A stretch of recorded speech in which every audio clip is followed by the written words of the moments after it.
Those clouds. Powerful image this morning. It is 6:42. Another mass shooting has once again reignited the gun debate in Washington. As leaders argue over what to do, we thought it would be a good time to kind of examine what the current laws are, especially in Ohio, when it comes to owning a gun. So here to explain it for Legally Speaking this week is attorney Dave Betras. Good morning, Dave. How are you? Good morning. It's so good to see you virtually, Krista Lamondola. Oh, it's good to see you too, Dave. I'm happy we're talking about this because, gun laws, they vary depending on where you go, right? Well, yes and no. Let's just put it in historical perspective. The Second Amendment to the United States Constitution says this exactly, so you can listen to it. A well-regulated militia being necessary to the security of a free state, the right of the people to keep and bear arms shall not be infringed. Now, in recent years, we've had heated debates about that. If you can remember, after the I hope you're not hearing that dinging. If you can remember, after the St. Valentine's Day massacre, we outlawed machine guns. So to this day, machine guns are still outlawed. But it wasn't until 217 years after that amendment when the Supreme Court came out with the Heller decision that said individuals have a right to own firearms. And presently, there's about 400 million handguns in the United States. So obviously, I know things vary state to state. What does Ohio's law say? I mean, well, they don't vary state to state. You have a Second Amendment right to own a firearm in your home. Now, if you're a felon, you can't have a firearm. The Supreme Court has allowed some reasonable regulations regarding it. In Ohio, you're allowed to own a firearm in your home.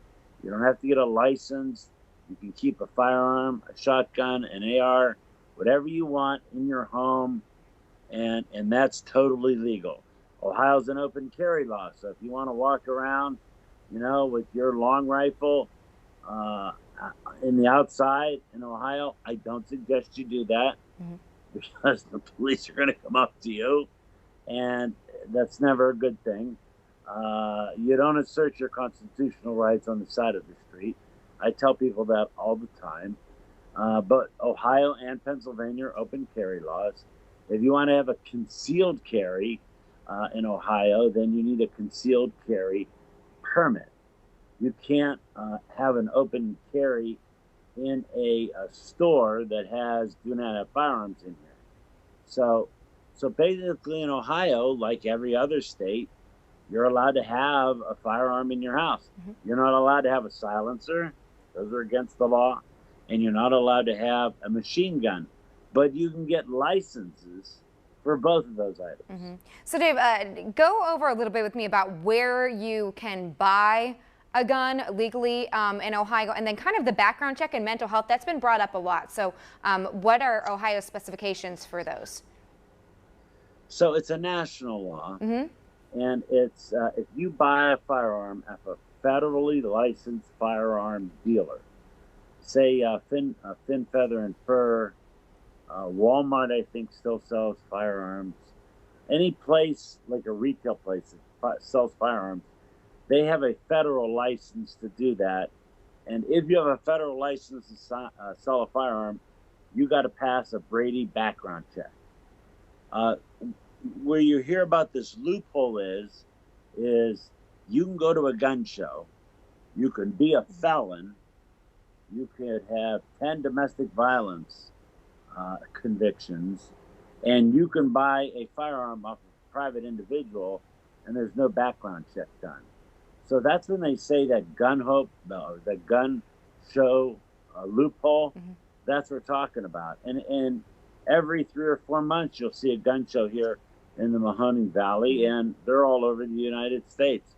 And I went to one time just to see it. And there are some licensed federal firearm sellers there, but a majority of the people are just individuals who have firearms that want to sell them to other people that have firearms, and there's no background check done.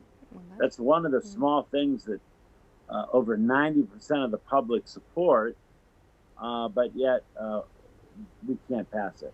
Well, very interesting. It's good information for us, Dave, as we continue to watch this debate happen in Congress. I just want to say one more thing. Real quick, Dave, we're about out of time. All right. You're cutting me off again. It's all right. I still love you, Chris Bella. Aw, love you too, Dave. As always, thanks for waking up with us, and I'll see you next week, okay? Hopefully soon in person, right?